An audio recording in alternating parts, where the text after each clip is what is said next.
Welcome to the Age Reversing Blueprint podcast, where we discuss tools and tips to help you reverse your age naturally. All right, calcium. We all know that calcium is critical. We need it for our bones, we need it for our teeth, we need it for our muscles, we need it for all kinds of things. But we need calcium in the right place. And the wrong place is inside, too much of it inside the mitochondria. And there's something called the NMDA receptor that we're going to talk about in a little bit that will bring calcium into the cell. And this is an area we have really been researching because electromagnetic fields will stimulate this NMDA receptor to bring too much calcium at the wrong place.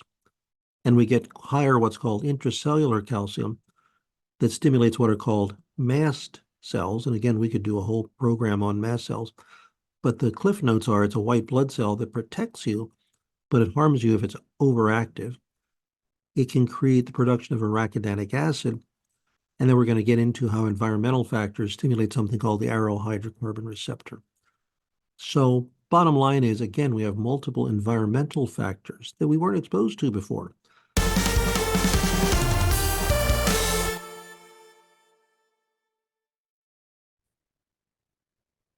All right, I would like to welcome back. I think this is our third interview, Bob. I believe so. Yeah, he is a traditional naturopath specializing in the field of genetic-specific nutrition.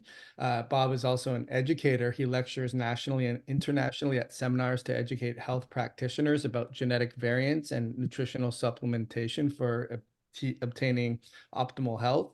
Bob is also a researcher. He's growing his genetic research efforts, and he founded and personally funded the NutriGenetic Research Institute for the relationship between genetic variants and presenting symptoms.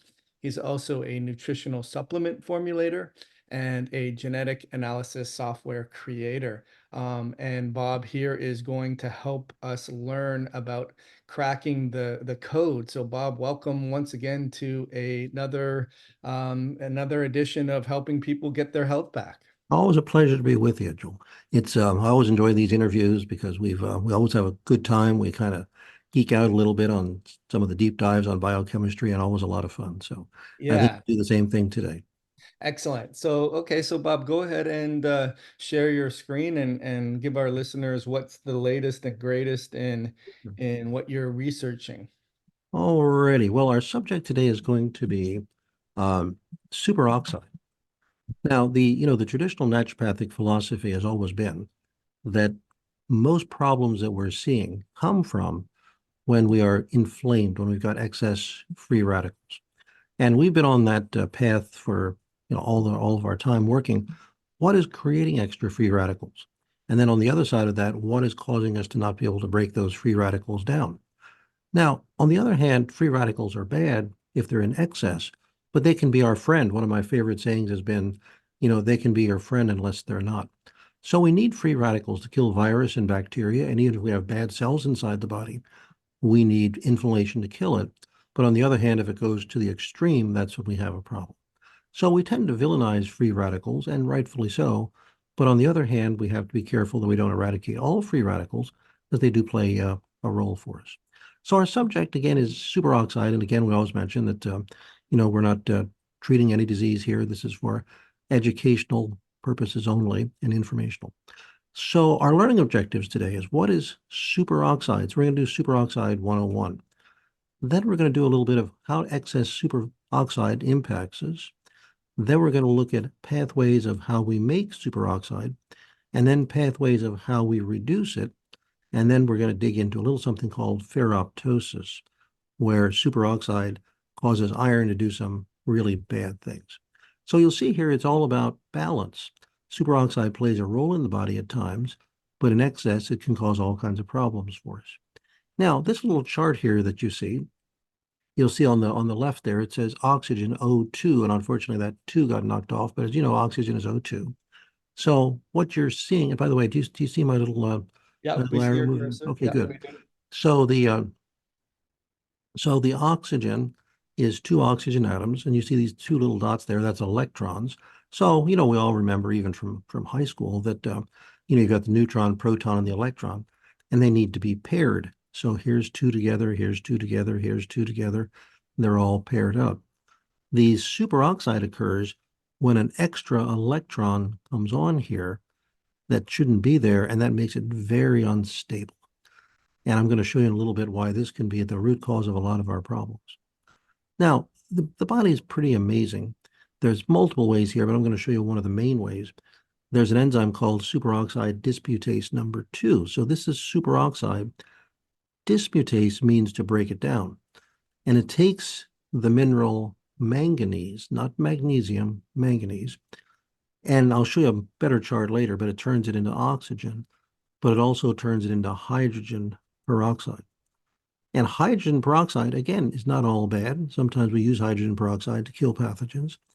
But if we have too much of it and we have dysregulated iron, we'll make what are called hydroxyl radicals that damage the DNA and just wreak havoc throughout the body. However, we do have other mechanisms.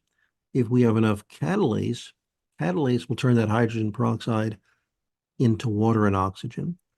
And there's something called glutathione that we'll dig into a little bit later. And there's an enzyme called glutathione peroxidase that takes that glutathione and turns it into two water molecules. So there's a lot that can go wrong here. We can overproduce superoxide. We're going to show you how you can have less than optimal SOD production.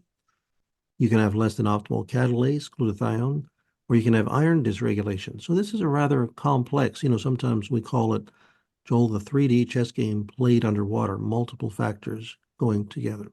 And I believe in the past we've done podcasts on iron, haven't we? Yeah, what I'll do, Bob, is I'll put a link to those two other podcasts that we've done so the listeners can go dive deep into there. But yes, I Sure. believe we've talked about that as well. And I believe did we do a podcast on Lyme disease? No, I don't think we did. We talked about at some level, I think we did G6PD, That's right. Mhm. right? And then I think we also did just NADPH Right. and, Got it. right. Got it. Okay, so this is the crux of what we're going to be talking about here today. Now, I'd like to introduce you to a biochemist whose name was Erwin Fredovich. Now, he went to Duke University as a student, then he came back as a biochemist, and he was there a total of 60 years. And if anybody's, a researcher goes on PubMed, this name will come up quite often because he published more than 500 academic papers that have been cited more than 51,000 times. So when you look at a lot of research papers today, they refer to who did the work, and you'll see this name come up. And their paper was published in the Journal of Biological Chemistry all the way back in 1969, and it's been cited 9,300 times. Now, here's this gentleman at the age of 85 back in 2014, still lecturing. By the way, Joel, I'd like to still be able to lecturing at 85. We'll see if I can do that. Right. And he identified the two forms of superoxide dismutase. Again, that's what breaks down superoxide. There's one that's based on copper and zinc, and another one on manganese. Our topic today is going to be the manganese one. But he proposed the superoxide theory, that superoxide is the origin, in other words, the beginning of most reactive oxygen species. That's inflammation, and it undergoes a chain reaction in a cell, playing a central role in that inflammation. And that damages the cells, and that can lead to all kinds of things, Alzheimer's, Parkinson's, ALS, all kinds of things. And I'm going to show a couple slides of things that are related to excess superoxide. Now, he said superoxide is the major factor in that oxidant toxicity, but inside your mitochondria. Now, as you all know, you're made up of cells, 60 to 100 trillion cells, amazing. And there's mitochondria in there that makes energy. And manganese SOD, so superoxide dismutase, that's what takes the superoxide, degrades it. Manganese is a mineral, not magnesium, manganese. They're your essential defense against superoxide. So, Joel, how many people do you see that are just dead tired? And no matter what they do, no matter what kind of things they take for energy, they just can't get on top of things. How many people do you see that are dead tired and can barely function, and no matter what you try, it doesn't seem to work? How common is that in your practice? Yeah, I mean, I think everyone that we see comes in with a chief complaint of being exhausted and tired. and they are the toughest of the tough. That like you, they've been to so many other practitioners, and now they're just throwing their hands up in the air. And I think that what you've mentioned in the past is one day we'll look back at all of the environmental triggers that we put in there and say whoops, right? Because we create this perfect storm. But yes, I think probably everyone that we work with to one extent or another has had very little success and are completely exhausted and burnt out. Absolutely. Now, I'm not going to say this is the case in every one of those. That would be a little too optimistic, but this is probably a factor in many of the people who are exhausted. Now, let's look at what this mitochondrial superoxide does, a key player in Alzheimer's disease. So this is a peer-reviewed study for people who are not familiar. This is on PubMed, not just somebody blathering on the internet. Our findings have reinforced the idea that mitochondrial superoxide plays a critical role in Alzheimer's disease. And that's one of the things that people are so scared of. We were able to show that increasing the expression of the mitochondrial antioxidant SOD2 prevents memory deficits and that amyloid plaque deposition associated. Wow, that's pretty astonishing there, because that's one of the things that seems to be on the rise.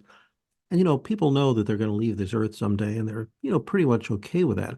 What really scares them is if they don't know who they are and they're a burden to their family. That's a real realistic fear. All right, here is a diabetic complications. Oxidative stress plays a pivotal role in the development of diabetes complications, both microvascular and cardiovascular. The metabolic abnormalities of diabetes cause mitochondrial superoxide overproduction in endothelial cells of both large and small vessels. And of course, diabetes is getting to be a serious problem. The increased superoxide production causes the activation of 5 major pathways involved in the complications.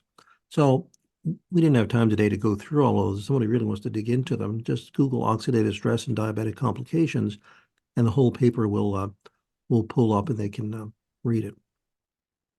I found this fascinating. Orally administered superoxide dismutase can exhibit glucose lowering effect. Isn't that fascinating? So even if someone is diabetic, making sure you have SOD may be able to help you lower the glucose levels. So we were talking about manganese working with the enzyme superoxide. This was fascinating. Overexpression inhibits the growth of androgen-independent prostate cancer cells. That I found fascinating, because subject for another day, but if we have cancer, we have to be careful with the antioxidants, because your body is using free radicals to kill the tumor. That's why people get chemotherapy. So if you do too much antioxidants while being treated for cancer, you can actually protect the cancer cell. But I found this one to be an exception. It affects cell proliferation. Our results are consistent with manganese SOD being a tumor suppressor gene in human prostate cancer. I found that particularly interesting. All right, arteriosclerosis. I mean, this is arthrosclerosis. What a serious issue. That might be number 1 or number 2 on our concerns. As we all know, chronic inflammatory disease of the vascular system, the leading cause of cardiovascular diseases worldwide. Here we go. Excessive generation of reactive oxygen species leads to a state of oxidative stress, which is a major risk factor for the progression of this disease. Now, we're going to talk later about nitric oxide, and there's an enzyme called eNOS, endothelial nitric oxide, and that is what makes the nitric oxide that dilates your blood vessels. If you Google nitric oxide Nobel Prize, you'll see 3 scientists won an award, 1998, for their research on cardiovascular and nitric oxide. So when it says it becomes uncoupled, in other words, rather than making nitric oxide, we make superoxide. So what they're saying is your oxidized LDLs stimulates an enzyme called NADPH oxidase, and that increases your superoxide production. Then superoxide reacts with nitric oxide to form peroxynitrite, and we're going to show you that in a little bit, which oxidizes that essential eNOS cofactor tetrahydrobiopterin BH4, and we have this all graphed out. You'll see that in a little bit. So then eNOS becomes uncoupled and generates superoxide. So that's a lot of biochemistry there. But bottom line is, when we create more superoxide, that is a contributing factor to heart disease. So cataracts, huge problem among those of us as we get older. It was concluded that oxidative stress plays an important role in the onset and progression of cataracts. The pro-oxidant serum MDA levels were increased in the cataract patients. The blood levels of the enzymatic antioxidant SOD and GPX, glutathione peroxidase, and that's an enzyme that uses glutathione to neutralize free radicals, was decreased. Macular degeneration. The study showed that low glutathione peroxidase activity and total antioxidant status are associated with age-related macular degeneration. SOD modulates the association of glutathione peroxidase and advanced macular degeneration. The antioxidant enzyme's activity and serum total antioxidant status could be promising markers for the prediction of macular degeneration. Bone fragility, of course, particularly for everyone, but particularly for women, osteopenia, osteoporosis, serious condition. These results imply that intracellular redox imbalance caused by SOD1 deficiency plays a pivotal role in the development and progression of bone fragility. We present a valuable model for investigating the effects of oxidative stress on bone fragility. And again, if somebody really wants to read this one, just type those words into Google and that whole paper will come up. I just took like one sentence that's summarized. All right, here we're talking about skin aging. As you know, you can see some people that are 65 and they look like 55, and some people are 65 and they look like 80. Oxidative stress is a consequence of the imbalance of pro-oxidants and antioxidants with increased inflammation concentrations has been demonstrated in the aged skin, suggesting the important role of the antioxidant balance. Heart failure. A mechanism responsible for impaired endothelial function in heart failure is enhanced biodegrading of nitric oxide by the superoxide anion. Now that sounds pretty complex, but again, I'll show you a chart later that superoxide takes that nitric oxide, remember that won a Nobel Prize, and actually turns it into something bad. Both nitric oxide and superoxide, when exposed to one another, undergo a limited radical reaction to form something called peroxynitrite. Again, I have charts. I'm going to show this because I'm sure hearing these words gets confusing. So hang in there. Don't give up on us. We'll show you the charts on this.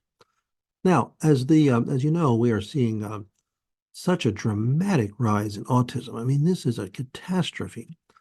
There's decreases in the expression of SOD2 and SOD3 from autism patients compared to healthy control participants.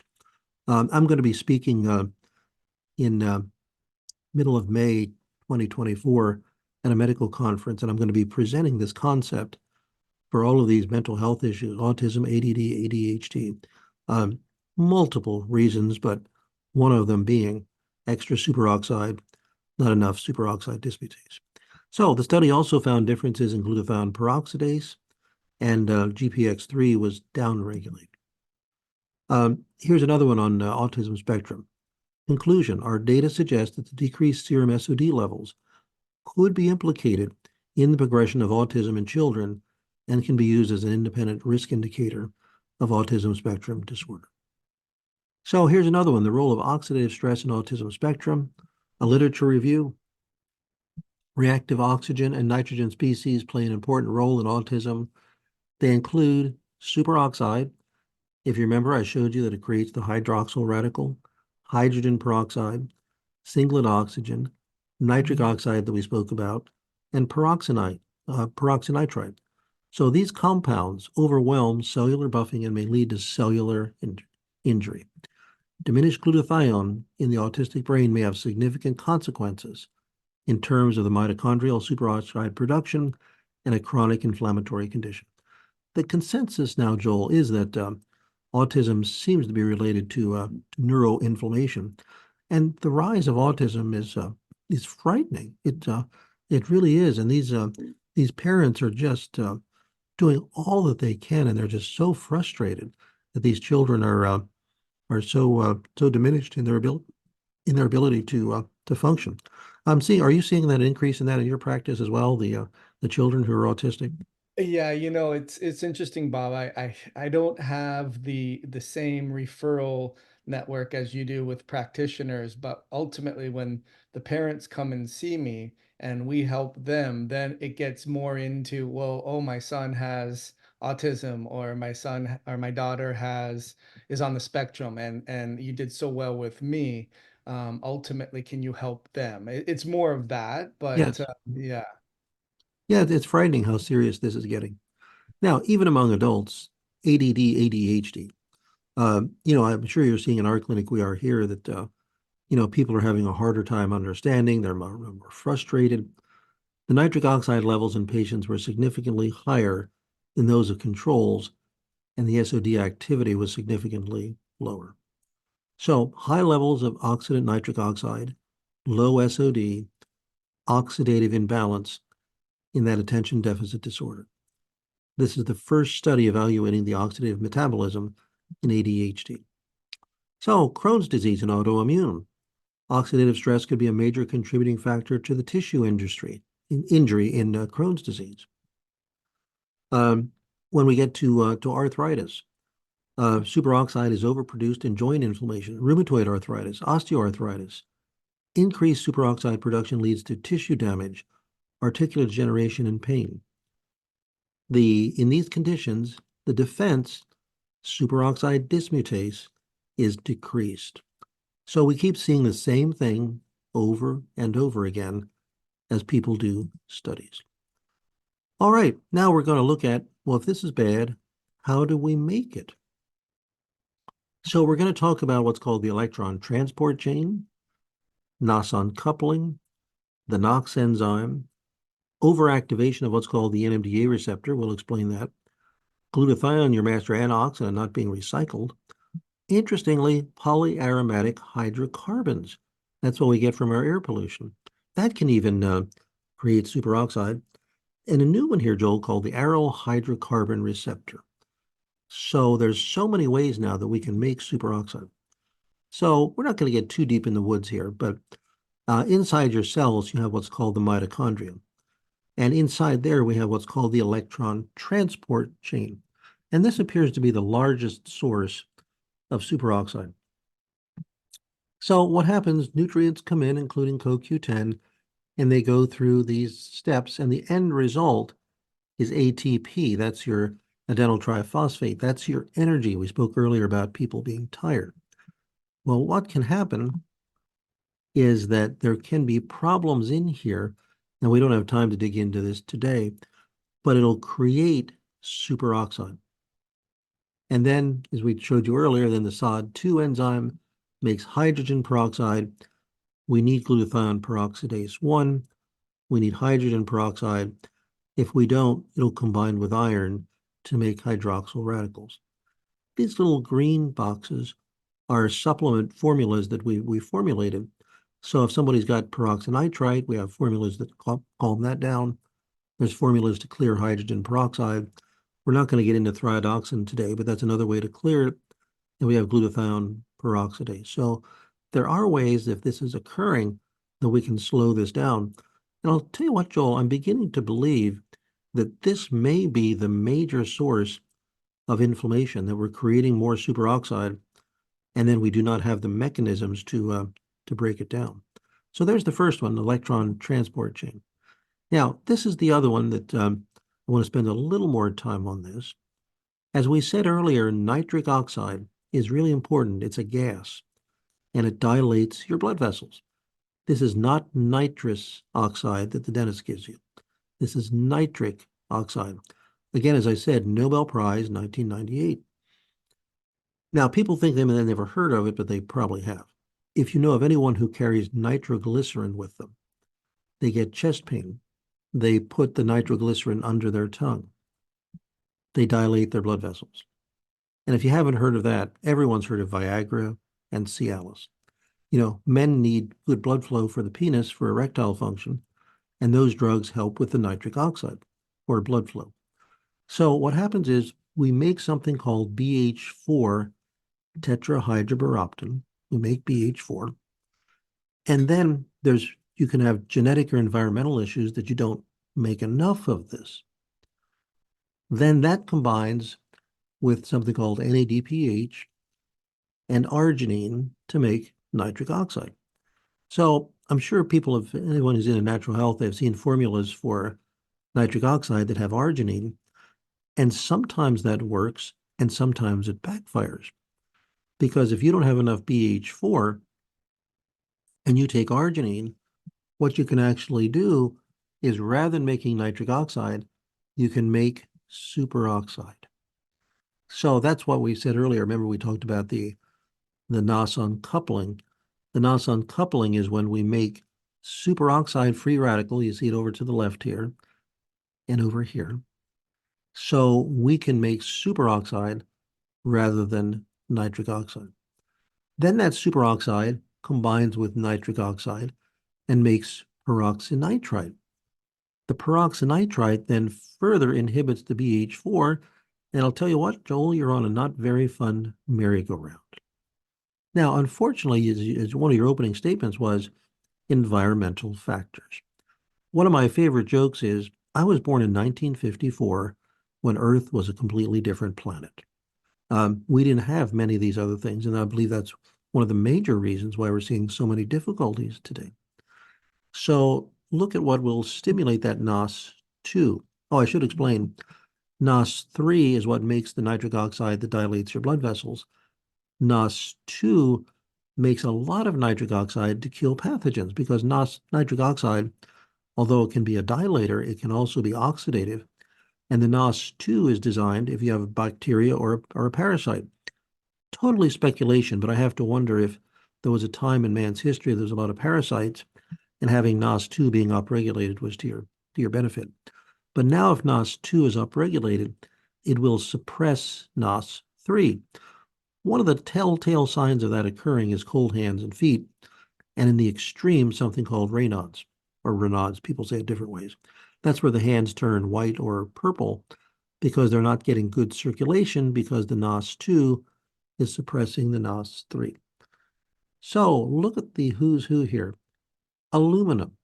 So what are we doing? Many people are smearing aluminum into their armpits. We're going to look back on this someday and say, what were we thinking? And there's other sources of aluminum that we're getting. Mercury, uranium, BPA from plastics, ethanol, electromagnetic fields, high fructose corn syrup. This came about in the late 1970s. Horrible. Gluten, chlorine, fluoride, Roundup, glyphosate, high homocysteine, high iron overload. All of these will stimulate that NOS2 enzyme to suppress the eNOS enzyme, burn out your BH4, start making superoxide. I believe this is a very common thing that's going on. And even your BH4, again, mercury, lead, aluminum, iron, high protein diet, hydrogen peroxide, high ammonia, peroxynitrite, sun ultraviolet. And we're not going to get into this today, but BH4 is needed to make serotonin. So depression, my goodness, this is going through the roof. Multiple factors. I'm not saying this is the only cause, but if you don't have enough BH4, you're going to have a hard time making serotonin. Depression seems to be on the rise. So we have done some really bad things with our environmental factors. And if you've got a genetic weakness on top of it, it just compounds. So we could do a whole lecture here today, Joel, just on this whole process. But I just want to get the major point that when environmental factors combine with those who have genetic weakness, because there are two RS numbers, it's part of your genetics, that'll cause this to be overactive, and there's genetics that'll cause this to be underactive. Well, if this guy's inherently overactive, this guy's underactive, you're exposed to all these environmental factors and you can't clear them, or you have genetic issues that you don't make enough BH4, we've created the perfect storm to be a superoxide factory. Does that make sense, Joel? Yeah, could I make a question slash Sure. observation? Uh-huh. So as far as all of the different ways you're demonstrating that we can make this superoxide or add that extra electron to oxygen, you're showing this pathway here. But would it be safe to say that all of these factors would also upregulate the production of superoxide in the electron transport chain pathway as well, meaning everything that you see here that is creating more superoxide would be the same factors that would spill off superoxide in our demand to make energy to keep up with all of this. I hope you're getting tremendous value from our content and learning how to slow your rate of aging.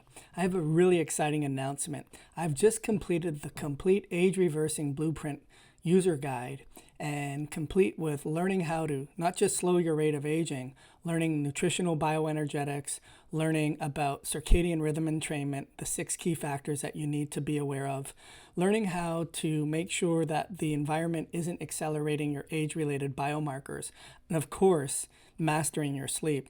This course is going to be retailing for $997, but as a gift for me to you for watching our content and subscribing to our channel, I'm going to be giving this away for free, just for a limited time only. Leave your name and email, and I'll be sure to send you the complete age-reversing blueprint user's guide right away. I mean, I haven't seen any papers on that, but I mean, it just makes total sense. I mean, that's a great observation, Joel. It really is. Yeah. Right.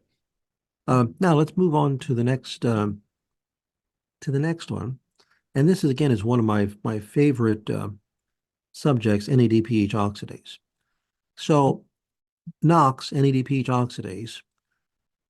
As I often say, this is our friend, unless it isn't. If you take an animal and you knock out their NOx enzyme, in about a week they'll be dead from infection, because this is the guy who says, "Uh-oh, bad guy here. We need to take you out." So, very important. The problem becomes, and you've probably already guessed it, if it's overactive. That's the problem.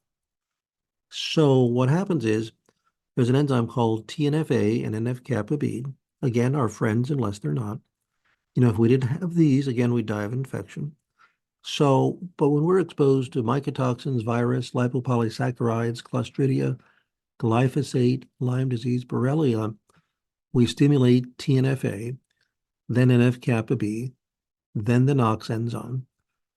Then there's an enzyme called interleukin-6, a cytokine, a whole subject of its own. And by the way, if anyone's really interested in IL-6, I did an excellent interview with Dr. Jill Carnahan. Just go on YouTube, Jill Carnahan, IL-6. We spent an hour and 45 minutes just on this subject right here.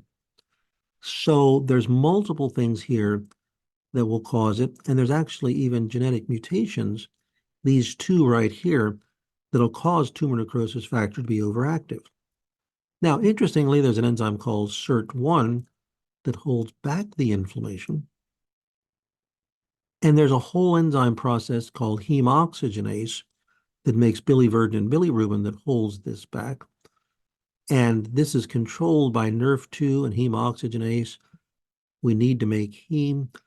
Again, if you find this fascinating, go on YouTube, Jill Carnahan heme. We geek out for an hour and a half just on this subject right here. But here's again our glyphosate, possibly messing with this. Succinyl CoA from the Krebs cycle. So if our Krebs cycle, our energy production is less than optimal, this process isn't going to work. We're not going to have the heme we need to support the heme oxygenase to make the biliverdin and bilirubin, and we're not going to hold this back. And in case you were already looking ahead, look what NOx does. Makes superoxide. Combines with nitric oxide, makes peroxynitrite. Here's our SOD2 and manganese to try to bleed some of that off and turn it into oxygen. This was one of the subjects we spoke about. I believe it was 2016 or 17. We were in Hershey, Pennsylvania, where we presented, no, it was Denver, Colorado, where we presented what I call the NADPH steel, where NADPH, which is critical for so many functions, if you remember, we need it to make nitric oxide, is overused by the NOx enzyme, and I call that the NADPH steel, so you're using it here, so you don't have it for the many other functions. So if somebody lives in a moldy house, okay, mycotoxins, and it does appear as though mold is getting stronger, you're going to stimulate these enzymes. If you have a gain of function on here, that's amplified. So one of the things we often see in people who are really struggling, They've got genetic mutations that are gain of function. They're living in a moldy house. They may be, the SIRT1 may be not doing its job. Sadly, high fructose corn syrup inhibits this. So if you're consuming high fructose corn syrup, if you're being exposed to a lot of glyphosate, and then also if you have a gain of function in interleukin-6, and then weakness in SOD2, perfect storm. And I believe that's what we're seeing in so many individuals. Now, Can I ask you a quick question? Sorry to interrupt. oh, that's okay.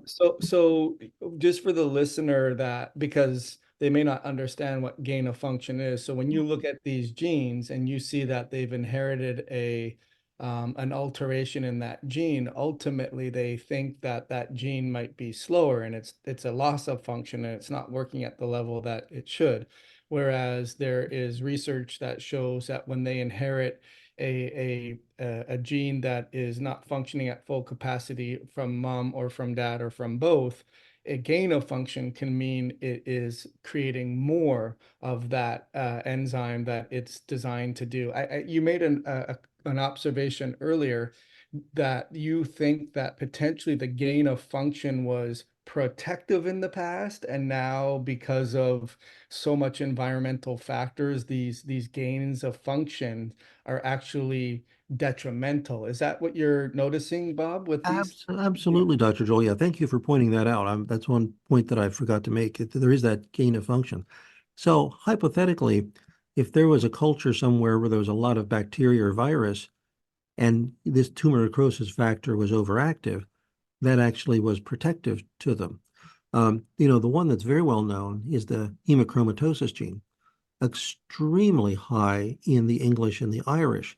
Now, if anybody knows the Irish history, the reason many of them migrated to America was the potato famines. So people were starving to death. However, if you had a genetic mutation where you actually absorbed more iron, these were the ones who survived. So it was protective. But now, here in today's culture, we don't have a problem. Many of our foods are fortified with iron. So that genetic mutation is now to your disadvantage, Dr. Joel. So, and the same way with G6PD. We did the webinar on that. G6PD is what helps make that NADPH. Very common in Africa and South America. Well, what's interesting is and I don't know the mechanism, but that G6PD deficiency protected you from malaria. So again, in a time of malaria, having that G6PD was to your advantage. But back then, they didn't have all these other problems. Now that G6PD mutation is to our disadvantage. And just as a side note, clinical observation only. When people seem to have the iron mutation, that they absorb more iron, and G6PD, these are the people that have a lot of inflammation. So thank you, Dr. Joel, for pointing that out. Oh, no, thank you for explaining it. Yes. Now, gain of function. All right, calcium. We all know that calcium is critical. We need it for our bones, we need it for our teeth, we need it for our muscles, we need it for all kinds of things. But we need calcium in the right place. And the wrong place is too much of it inside the mitochondria. And there's something called the NMDA receptor that we're going to talk about in a little bit that will bring calcium into the cell. And this is an area we have really been researching because electromagnetic fields will stimulate this NMDA receptor to bring too much calcium at the wrong place. And we get higher what's called intracellular calcium that stimulates what are called mast cells. And again, we could do a whole program on mast cells. But the cliff notes are it's a white blood cell that protects you, but it harms you if it's overactive. It can create the production of arachidonic acid. And then we're going to get into how environmental factors stimulate something called the aryl hydrocarbon receptor. So bottom line is, again, we have multiple environmental factors that we weren't exposed to before. Remember I said I was born on a different planet in 1954. We didn't have EMF. One of my favorite jokes is back then, if we wanted to make a phone call and we weren't home, we had to find this funny thing called a phone booth. But now we're all exposed to electromagnetic fields no matter where we go. I mean, unless you're in a cave, probably 20 feet under, you're being exposed to high levels of electromagnetic fields. And we really don't know what the long-term effect of that is. Now, here is the chart that we made that I actually present at my autism conferences. There is now evidence that there's higher levels of intracellular calcium in the autistic child. But what does it do? Through the NOx enzyme, it makes superoxide, but let's look at what does it. Glyphosate, or Roundup, stimulates the NMDA receptor. There's an enzyme called PON1 that helps clear it, and there's the RS number. If somebody's got a mutation there, there's the potential that they don't clear glyphosate quite as well. Homocysteine stimulates it. Arsenic, and we're finding now more arsenic in rice and chicken. High fructose corn syrup, can't emphasize enough how bad this is. Then also the electromagnetic fields. They will stimulate, here's the NMDA receptor, brings excess calcium in, makes superoxide. Now, one other environmental factor that is finally getting attention, those of us in the functional world, we talked about microplastics years ago, and everybody was like, oh yeah, whatever that is. But if anybody's paying attention, you're seeing even the mainstream media is now starting to talk about microplastics. And that is what breaks off from all of our plastic bottles. January, if somebody just Googles it, microplastics in plastic bottles, a university did a study and they found there's 10 to 100 times more microplastics in bottled water than anticipated. And it's not just bottled water, things are wrapped in it. The oceans, we're dumping huge amounts of plastics. I understand there's plastic the size of Texas floating around in some of the big oceans. And the fish are eating that, so these microplastics are getting in the fish, and it's creating all kinds of problems. There's even just recently some concern that these microplastics are part of the plaquing of the arteries. And it's estimated that each of us consume a credit card a week in plastic. That's scary, Dr. Joel. Now, the term is phthalates. That's what we get from these microplastics. These are more insidious than you ever thought. If somebody said, how can we really hurt people? I don't think we could have been this creative as what these things are doing. As we make something called NAD, which is critical, if anybody's studying the longevity, they're looking at NAD. NAD is what you need at the electron transport chain to make energy. We spoke about fatigue earlier. It's part of recycling your glutathione, making your nitric oxide. And it also calms down mast cells that are a product of this. As we come down what's called the chironine pathway, we make something called quinolinic acid. The QPRT enzyme needs to turn that quinolinic into NAD. Look what phthalates do. So here's what they do, Dr. Joel. They inhibit the QPRT enzyme. Ouch. Now, the quinolinic acid also stimulates the NMDA receptor. Oh my goodness. So we're stimulating NMDA, we're making superoxide in mast cells, and our defense against it is impaired. This is a big deal, Dr. Joel. Then zinc is really important for the body because one of the things that zinc does, it calms down the NMDA receptor. For zinc to be carried around, we need picolinic acid. This enzyme right here, this ACMSD, is what takes this molecule that I'm not even going to try to pronounce and turn it into picolinic acid. So you can have genetic mutations, right? This one right here, there's the RS number. If you've got a mutation on there, this gene doesn't do its job as well. But if you're exposed to phthalates, that also impacts it. So if you've got a genetic mutation, you're drinking out of plastic bottles, you're microwaving in plastic. And also, sadly, personal care products that have fragrance is a phthalate. So that's why some people are sensitive to so many personal care products, because these phthalates are impacting them. Right. So the quick clinical story, had a lady, an elderly lady who was just barely functioning. And we determined that she was going to get coffee every morning in a huge plastic cup. And as soon as she stopped doing that, she's still not 100%, but dramatic improvement when she wasn't putting hot coffee in a plastic cup.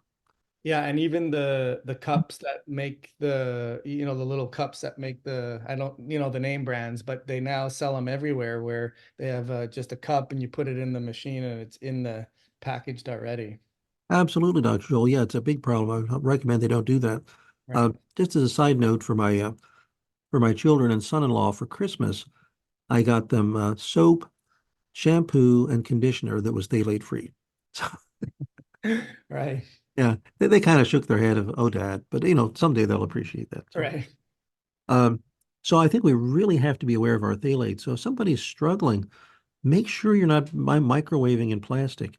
Make sure you're not putting hot food in plastic. Um, and then also look at your personal care products. If it's got fragrance, that can be a problem. So even some people, they have those little dryer sheets they put in, and or they have those little things they plug in on the wall, to smell good, and you're getting phthalates. So anyway, this is a big deal. We could do a whole hour on this subject right here.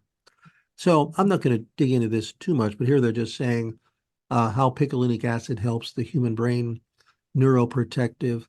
Picolinic acid, um, the picolinic acid increases the turnover of zinc in addition to enhancing the absorption and excretion, and is helpful with zinc deficiency.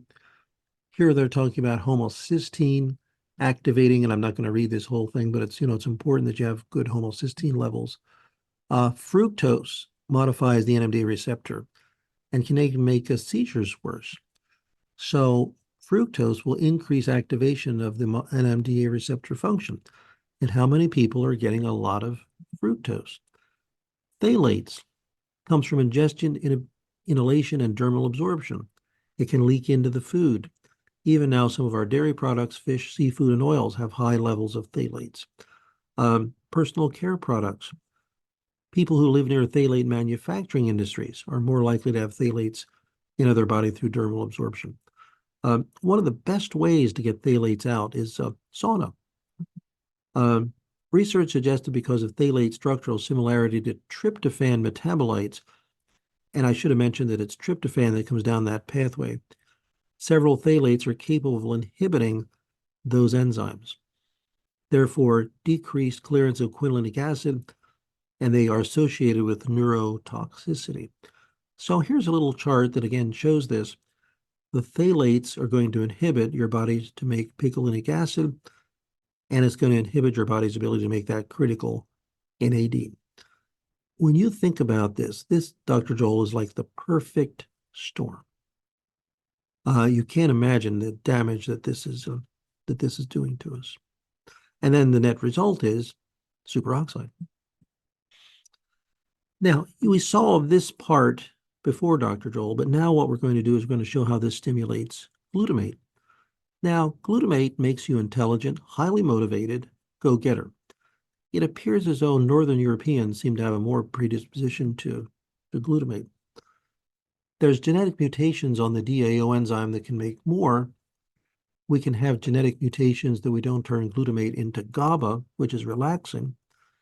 And we can, if we have trouble with our biotin or some of these other enzymes, we don't make something called oxyoacetate that turns glutamate into energy. So glutamate makes you intelligent, highly motivated, go-getter, but can make you extremely anxious. And it will also, keep you from sleeping, make people sensitive to bright lights and loud noise. Mind races, they can't focus. They're brilliant, but yet they can't focus. Now, here's one other insidious little thing it does. Glutathione, which most people have probably heard of, Dr. Joel, is an important antioxidant. And it does all kinds of good things for us, but the body needs to assemble it. And it's made out of cysteine, glycine, and glutamate. The cysteine has to use this enzyme called XCT to come inside the cell to make glutathione. And look what happens. Glutamate inhibits that enzyme. Ouch. So I don't know if you've heard this, Dr. Joel, but they learn about N-acetylcysteine and they think, oh, it makes glutathione. That's going to be good for me. And they feel horrible because the cysteine's not coming into the cell and actually turning into a sulfite and being inflammatory. So isn't that irritating when you think you're going to take something that's going to help you and it hurts you? Same way with glutathione. Heard this dozens of times. I went to a doctor and he said, I'm going to give you intravenous glutathione. You're going to feel wonderful. They were sick for weeks because this glutamate was inhibiting this and was actually making them worse. So you got to make sure your glutamate is down before you start taking glutathione. And unfortunately, some of these people are just told, well, you must be imagining things. That can't be happening. Well, it can. So now they're sick and somebody tries to make them feel guilty, like there's something wrong with you. You're imagining this. You're a hypochondriac.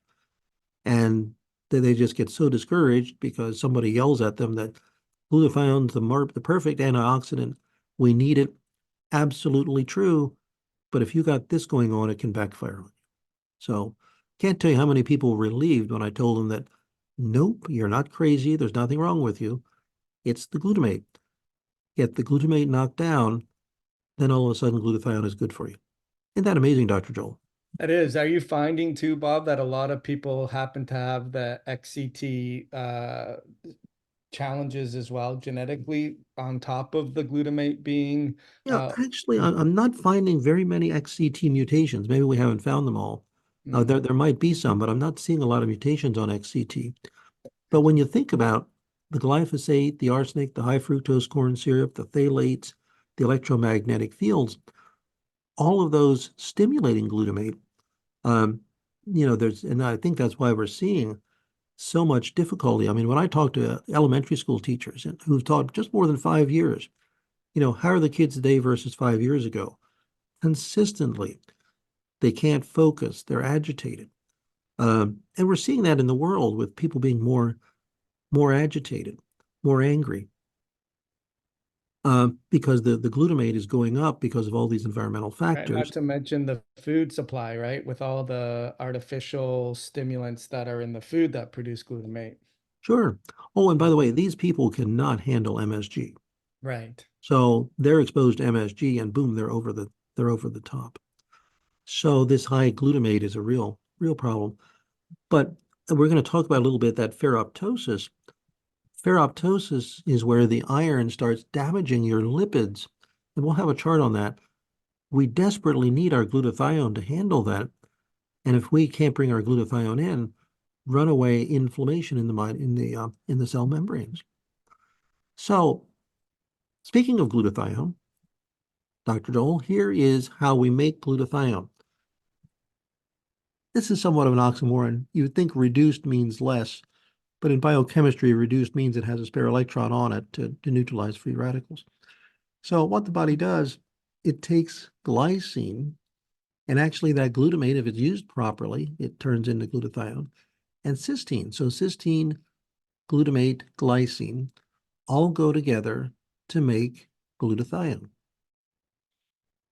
Then glutathione, through glutathionase transferases and glutathione peroxidases, does all kinds of good things. But in doing so, it gives away its electron and it becomes oxidized. Now, what happens is, again, what a miracle the body is. There's an enzyme called GSR that takes FAD from riboflavin, NADPH, controlled by something called NRF2, which is a subject all on its own, and it recycles it. What a beautiful thing, Dr. Joel. It uses it, recycles it. But if the GSR enzyme is mutated, if we don't have enough riboflavin, and there's multiple mutations in these enzymes that compare riboflavin transport, if we don't have enough NADPH because of mutations or because NOx enzymes upregulated, or because of NRF2 problems, we don't recycle our glutathione. And look what happens. Superoxide. Nitric oxide combines, peroxynitrite. Get all these greens or nutrients that can intervene. So, we're finding we're at a level now that we can actually find out where there's weakness and compensate. So these are the people that if this is mutated, you don't have NADPH, you don't have FAD, you take glutathione, you feel good for a day or two, and then you crash because we don't recycle. All right, polyaromatic hydrocarbons. They're chemicals consisting of numerous carbon atoms joined together to form multiple rings. There's 10,000 different PAH compounds. Oh my goodness. From the incomplete combustion of plant or animal matter, carbon fuels, coal or petroleum, and there's smoke or ash, and all of these can have an impact on us. So this is one of my most interesting subjects here, Dr. Joel.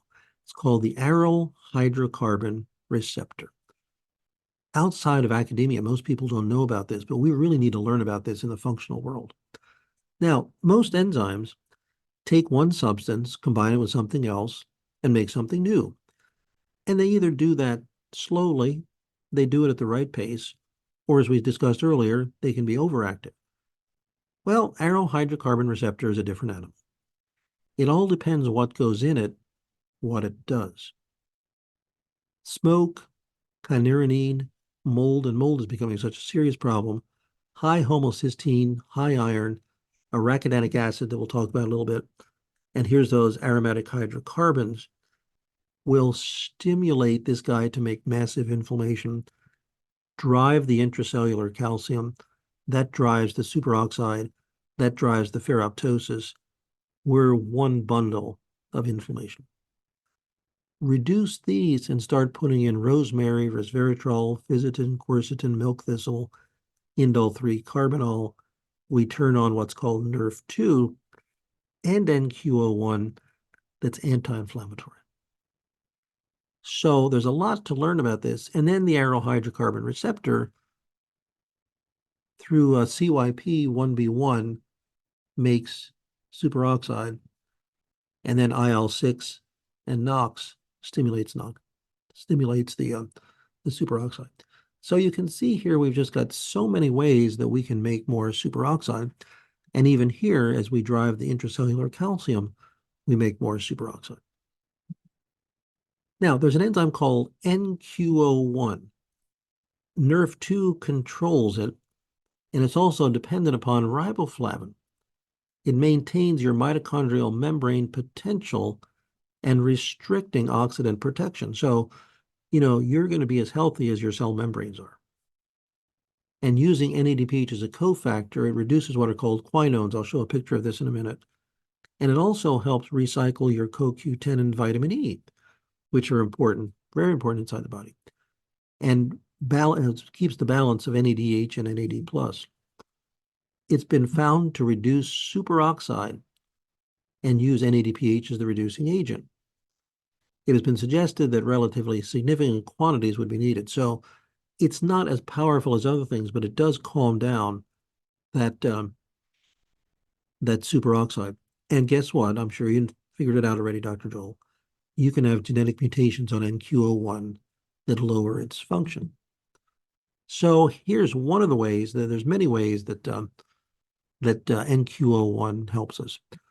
But when this aryl hydrocarbon receptor is stimulated from these polyaromatic hydrocarbons, these cytochrome P450s create what's called a quinone. Then it turns into a semiquinone. Then it turns oxygen into superoxide. However, if NQO1 is doing its job, and we have adequate NADPH, and we have adequate hydrogen, we turn it into oxygen. So here again, another source of superoxide. Ferroptosis, when iron goes bad. Iron critical for life. I mean, we didn't have iron, we wouldn't carry oxygen around. If we're too low in iron, we're in trouble. But there's a two-edged sword to iron. Iron can be used to actually make oxidative damage that can lead to cell death. It's driven by loss of activity of the glutathione peroxidase 4, and it creates what are called lipid-based reactive oxygen species, particularly something called lipid hydroperoxides. It's iron dependent, and it's distinct from other ways of killing the cells. It's involved with autism, acute lung injury, kidney injury, rheumatoid arthritis, epilepsy, sepsis, neurodegenerative diseases. It's even related to autism. There's a correlation between ferroptosis and autism spectrum disorder. Now, here's how ferroptosis works, Dr. Joel. When we're exposed to mycotoxins, lipopolysaccharides, Borrelia, glyphosate, Clostridia, we stimulate TNFA. And remember, we said earlier, you can have genetic issues where this guy overreacts. NOx enzyme, oxygen into superoxide. Superoxide dismutase then makes hydrogen peroxide. Here comes iron. The iron then combines with hydrogen peroxide and makes a hydroxyl radical. Damages your lipid membranes. Here's that XCT that we spoke about. Here's where cysteine comes in, and I really should put glutamate on here. The glutamate inhibits this. Driven by NRF2, then glutathione peroxidase 4 is what does the repair. BH4 that we talked about does the repair, and so does CoQ10. So if we have excess over here, deficiency over here, cell damage to the membranes. So here's what happens. Iron, hydrogen peroxide, lipid peroxides, ferroptosis, cell membrane damage. And this, I believe, is behind a lot of conditions that people are having. We need glutathione peroxidase 4 to cut this off at the pass, but if we're having trouble making or recycling glutathione, we don't have that.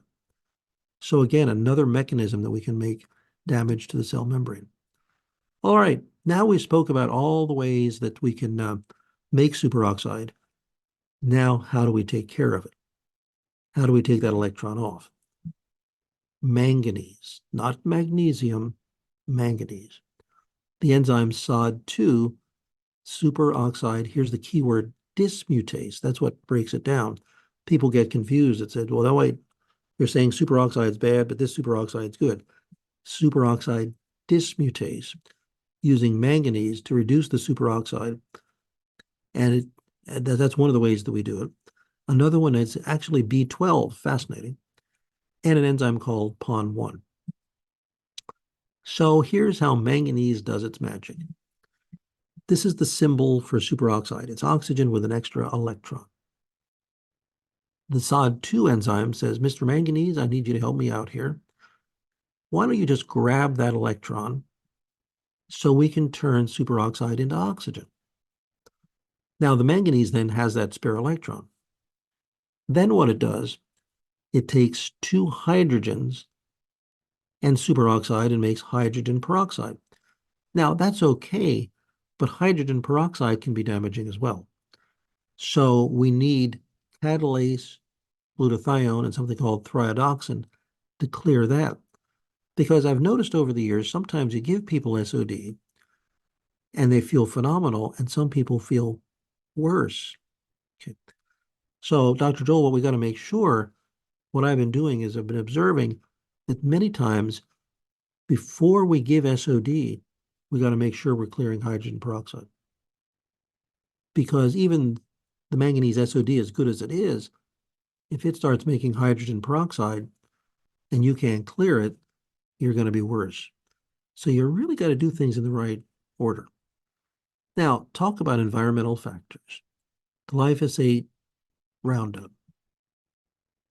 It will interfere with the uptake and translocation of calcium, magnesium, iron, and manganese by binding and mobilizing them. So that's the way glyphosate works as an herbicide. It chelates those minerals. So I don't know if I put this slide in here. I don't know if I did or not. I think I might have. Studies have shown that when cows eat glyphosate feed, their manganese is inadequate.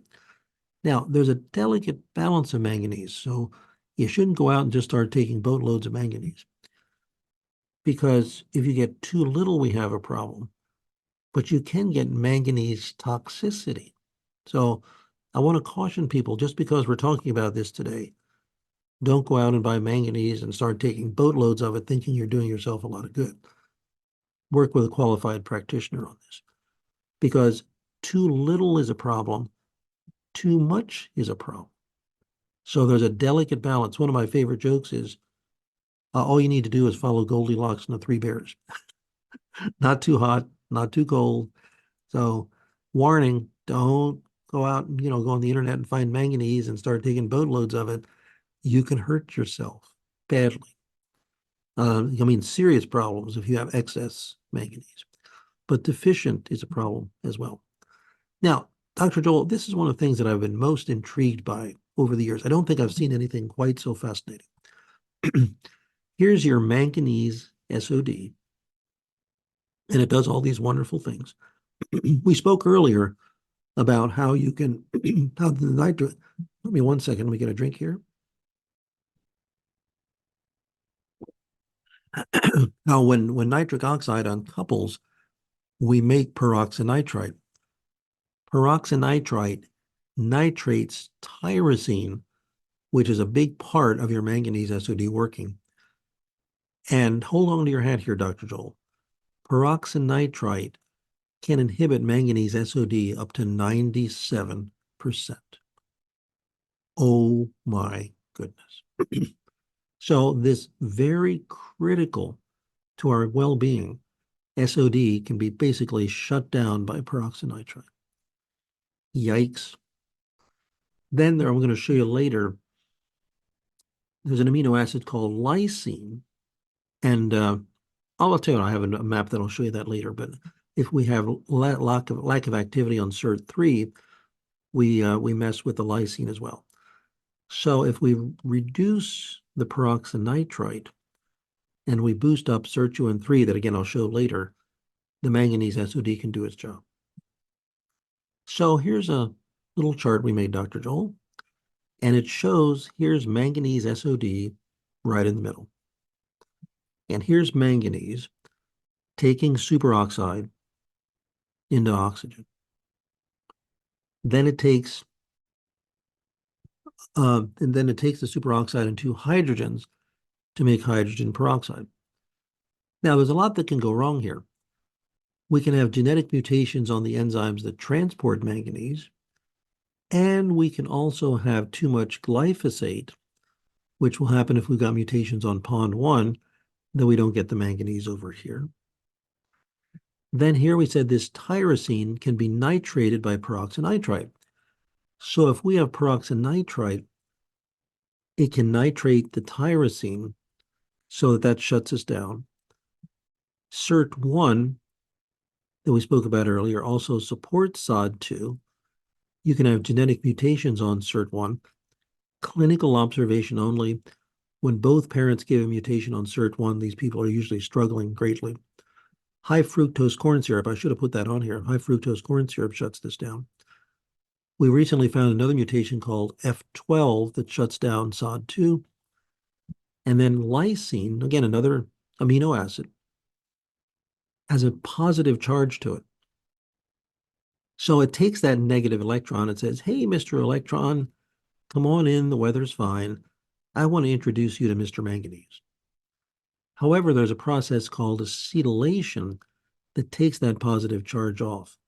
And the body's so amazing here, Dr. Joel, because there's an enzyme called SIRT3 that deacetylates lysine. So therefore, it says to the electron, come on in, the weather's fine, we want to take care of you here. But if we have mutations on SIRT3, and here you can see, snip in this one, this is the one, impairs the ability to deacetylate lysine. Okay. Now, SIRT3 and SIRT1 are also dependent upon NAD. And remember, we just spoke about phthalates reducing your NAD. So that's why some people need to supplement with NAD. But you got to be careful, because if NOx enzyme is overactive, it'll make more superoxide. So you got to calm down NOx before you give NAD. Once again, people are learning about NAD, and it's like, it's the anti-aging, it's the miracle. Yep, it is, unless NOx is upregulated. Then it becomes a problem. So here we map out how tryptophan comes down in NAD, and I don't have that in here, but if you remember, the phthalates can just cut this off at the pass. So if you've got phthalates and you don't have enough NAD, and there's actually genetic markers that will genetic mutations that'll impact your body's ability to make NAD. Then if you got mutations on SIRT3, your lysine is not going to be able to do its job. So you can see there's a heck of a lot that can happen here, Dr. Joel. It shuts this down. 3D chess game played underwater. And finally, you can have genetic mutations in IL-13 that results of gain of function, thus inhibiting SOD. A lot that can go wrong here. I just have some literature on that F12 mutation and how it will impact mitochondrial. You can see in this example here from our genetic software, homozygous from both parents causes a shutdown not shutdown, but a reduction in SOD activity. And then I'm not going to read this. If somebody really wants to geek out, there's way too much to cover today. But if we have mutations in IL-13 that make them more active, it can shut down the SOD2. Now, what happens is that manganese SOD2 is antioxidant. But if we have deficient manganese, and we might have excessive iron, interestingly, I'm sure people know the periodic table of elements, Dr. Joel. Manganese and iron sit right next to each other, so they're somewhat similar in their makeup. For whatever reason, iron can go into that SOD2 rather than manganese. Uh-oh. So mitochondrial SOD incorporated with iron is a pro-oxidant peroxidase. So the cells in animals accumulate this when manganese to iron levels are low. Iron and SOD in cells leads to oxidative stress and mitochondrial dysfunction. You're going to be in pain and you're going to be tired. So here's that same chart, but we're showing iron being there rather than manganese. So this doesn't work. So your superoxide is going to stimulate ferroptosis and wreak havoc inside the body. So guess who's really struggling? Those who have genes that they absorb more iron. They've got an F12, or they've got NOS uncoupling, or their SIRT3 is not working, or their IL-13 is overactive. Now, you'll see down here it says glutathionylation. We don't have this down yet. We're in a research phase on this.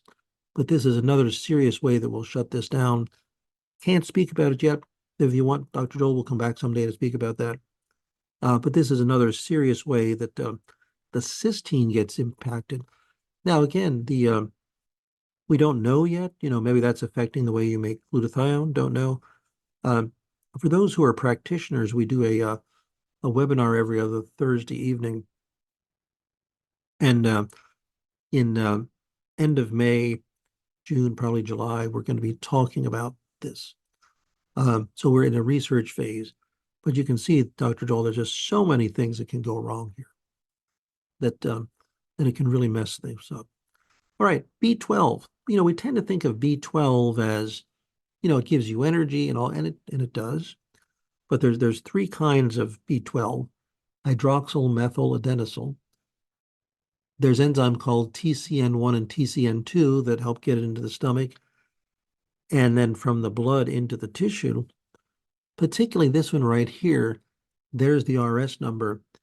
When you've got mutations here, you can have all this B12 in the blood. It's not to the tissue.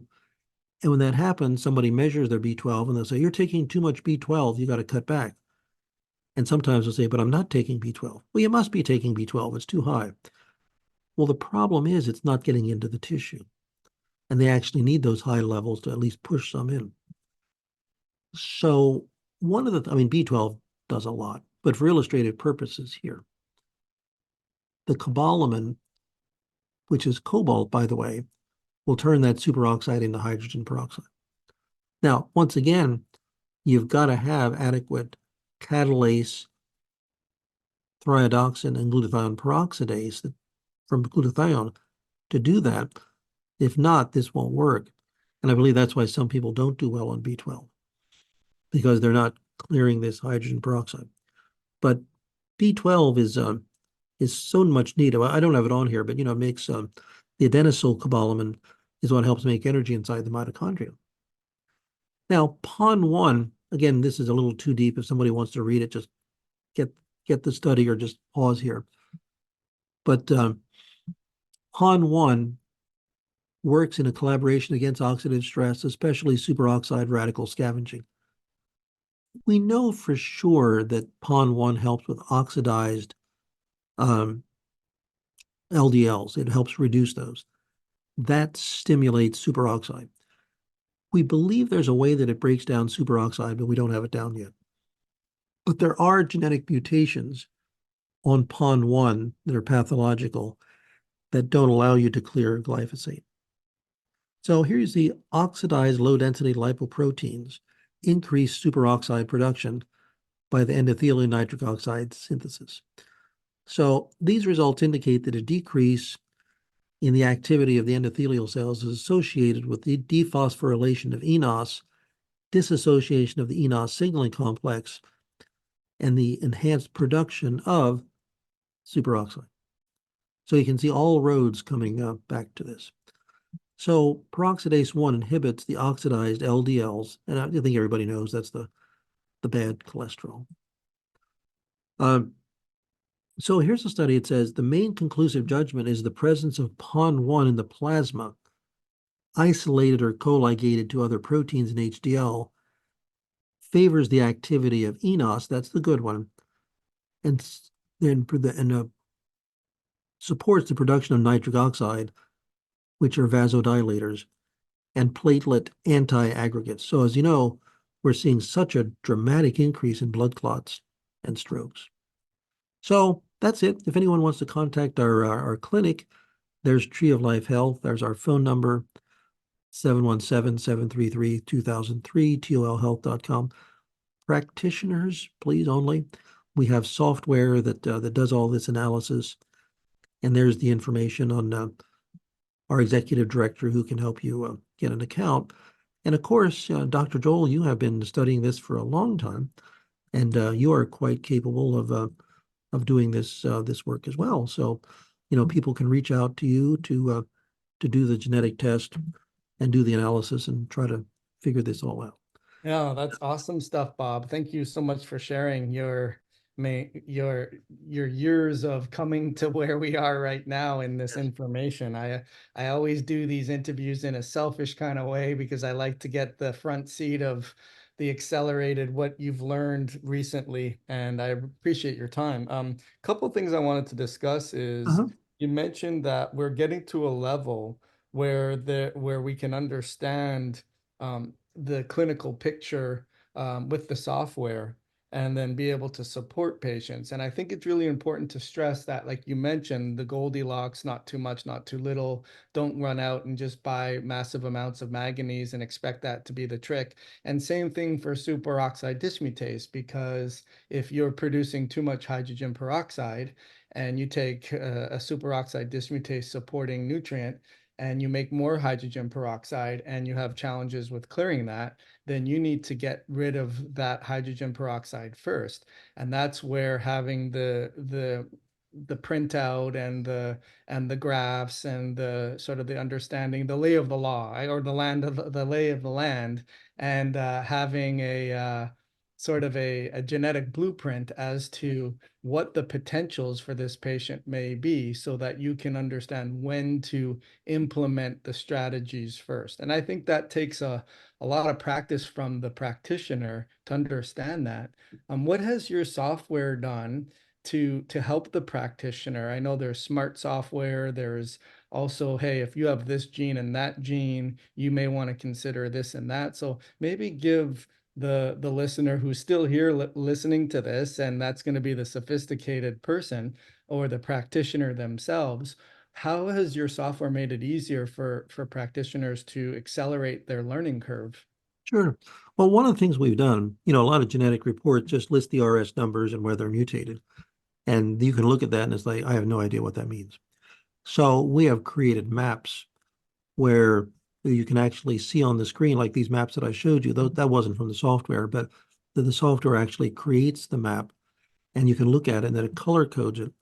But one of the things that we're working on now, we were recording this in early May 2024. We are working on what we call executive reports, where for the practitioner only, it takes the data and says, well, you've got this mutation and this mutation here, so consider this. Now, it's also important to mention that when you're conceived, when that sperm goes into the egg, that's when your genetic pattern is made, and it doesn't change. Right. When you leave this earth, it'll be the same as conception. So it's the blueprint. So it's never a diagnosis. It's a predisposition. So then what the practitioner has to do is do the appropriate testing or look at the symptoms. So if you think NOS uncoupling is going on and the person says, yeah, if it's 60 degrees outside, my hands are turning white and purple, well, there's a good chance you've got NOS uncoupling going on. But you have to compare labs and or symptoms with the genes. You can never make a decision based upon that because it's kind of like your blueprint. And just because you have genetic mutations doesn't mean it's a problem. You know, I've seen people with PON1 mutations and their glyphosate is just fine. You see people that have mutations that can lead to oxalates and they don't have oxalates, or they do. So genetics is never a diagnosis. It's the predisposition, but I think it's so valuable because it tells you to where to look where you never thought of looking before. So if you see upregulation of NOS and downregulation of eNOS, well, do you have cold hands and feet? How's your blood pressure? How's your inflammation? Then you can try, like, for example, there's a product called Zynos that calms down iNOS, NOS support that boosts eNOS. They're pure nutrients, so they're not going to hurt anybody. So you can try them. How are you feeling? It's like, my hands are warm. I feel better. Okay, cool.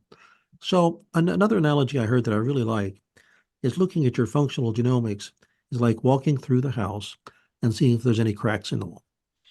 And if there is, maybe patch them up a little bit. And it's also important to know that you can't fix your genetics. Every once in a while, somebody says, so I'll do the test later and I'll see if they're better. It's like, nope. You got what you got.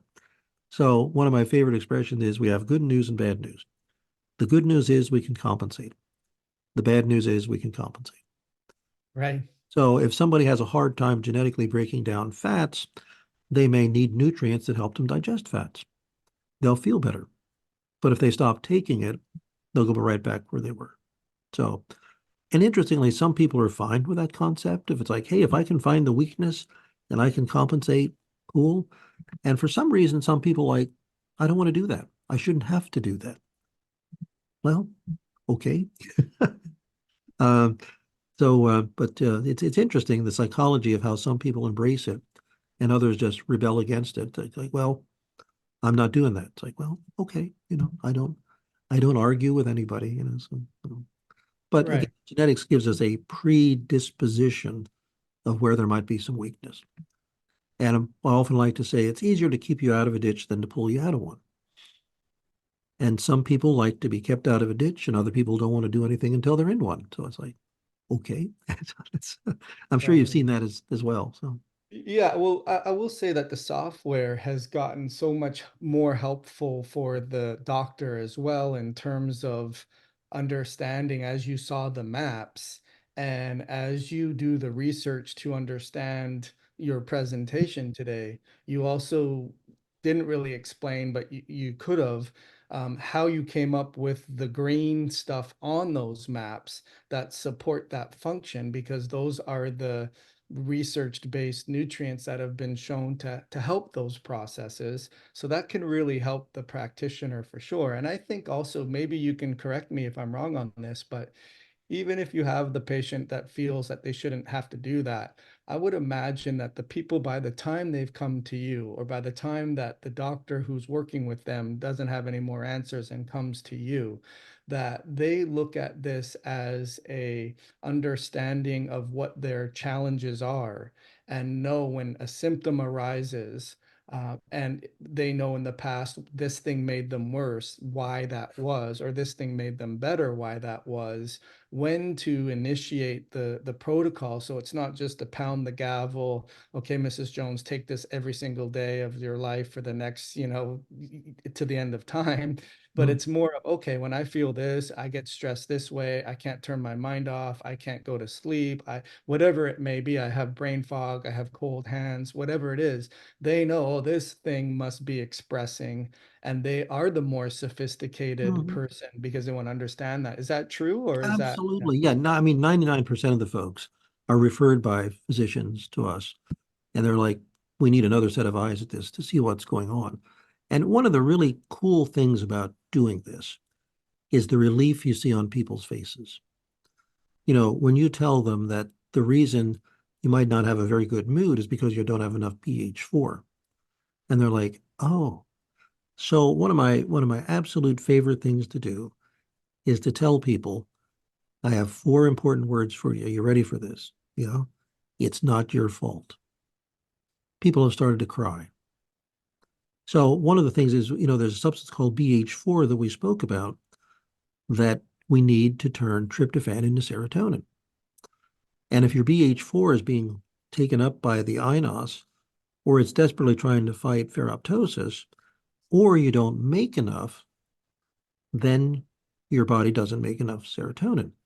Now, one of the things that is rather irritating is that sometimes when people are depressed, I call them well-meaning people. Tell them, well, you have nothing to be depressed about. Everything's okay. Just buck up. And then and by the way, I'm firmly in favor of prayer and all that, but that's fine. But then sometimes people say, well, you're just not praying hard enough. Oh, there must be sin in your life. Okay. Then the new age crowd. Well, if you just say the right affirmations, I am happy today. And it doesn't work. Okay. And then when you tell them that, well, you know what, if you have a car and there's no gas in it, you can think positive thoughts, you can do all kinds of things. It's not starting.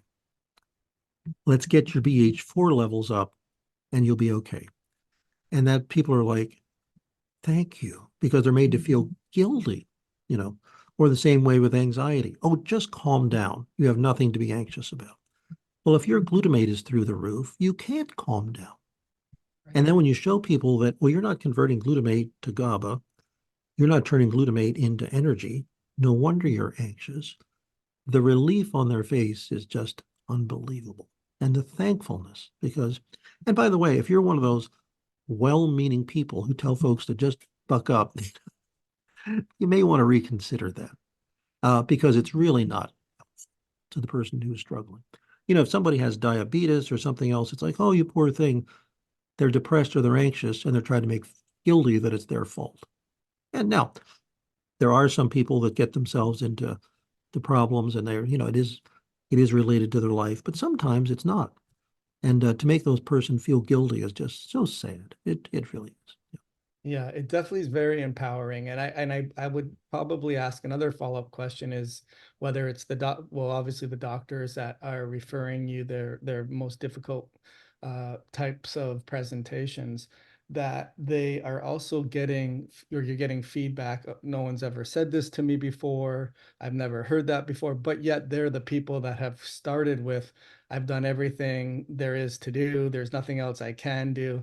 And once you explain to them things that they've never been told, but you're explaining it to a T, and then you're asking them questions. Well, do you feel this or you do feel that? Yes. How did you know that? I think that also helps with the finally having someone that's validating what they're feeling, but B, things that they haven't been told before. That already starts them on the healing path. And then, like you said, you'll get a difference of some people want to full court press it, and other people just want to sort of do a trial and see. But ultimately, you're seeing the needle move for the first time. Is that correct? Absolutely. And the thankfulness that we sometimes hear from people is incredible. You know, that finally somebody's explaining to me what's happening. There's a lot of relief in just knowing what's the reason. You know, there's an old adage of know your enemy. And when you say that excess glutamate's your energy, excess histamine is your enemy, and we're going to knock that down. So if somebody has high histamine, that might be, you know, stopping some of the high histamine foods. Right. And unfortunately, there's some people that think everyone should be eating all these high histamine foods to rebuild the gut. That can happen, but if you already produce too much histamine and you don't break it down, you're throwing fuel on the fire when you throw all these high histamine foods in. Same way with bone broth. Bone broth is a fine food, but it's high in glutamine and histamine. So if you got high glutamate and high histamine, and you start guzzling down bone broth every day, you're throwing fuel on the fire. So one of my favorite sayings is when somebody says everyone should, get very worried. Right. Yeah. Because we're all unique, and one person's medicine is another person's poison. So it's and that's why we have to have individualized care. One size does not fit all.